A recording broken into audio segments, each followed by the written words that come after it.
So we are still awaiting the delivery of the report from the special counsel to the Justice Department. That report will mark the conclusion of the Russia investigation. And once he turns that in, the Attorney General will then produce his own document that will be then delivered to members of Congress and to the public. A man gets appointed by a deputy, he writes a report. You know, never figured that one out. Man gets appointed by a deputy, he writes a report. I had the greatest electoral victory, one of them in the history of our country. Raise your right hand, please. Do you affirm that the testimony you're about to give to this committee will be the truth, the whole truth, and nothing but the truth, so help you God? I do.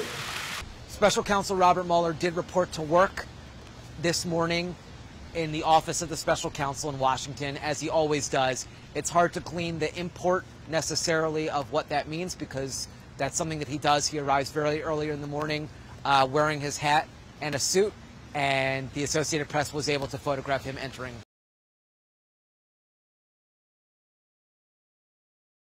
The report will come into the Attorney General. The Attorney General will then notify House leaders, House and Senate leaders, that he has received this report.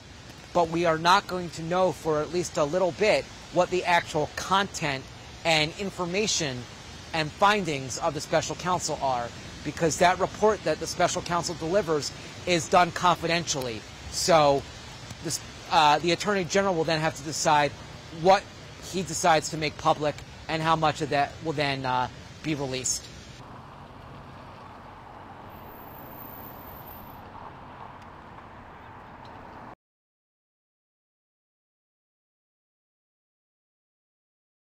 There are obviously a lot of rumors right now as to when it might be delivered, but it's important to note that the number of people who actually know any sort of finite date is fairly small. You have an office, the special counsel office, that has not leaked or disclosed information throughout this entire process. So there's a lot of secondhand and third-hand information that's not necessarily reliable. We have a sense, based on a number of good, reliable clues, that the end is coming very, very shortly.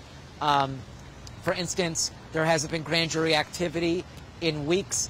The number of prosecutors working for the special counsel has dwindled appreciably in the last few months, including one of his really lead ones, Andrew Weissman, who we learned last week was going to be leaving the team. So when you're reading the tea leaves, it's clear that the investigation is really entering its very, very final stages, if not concluded. We just don't know when the report is coming.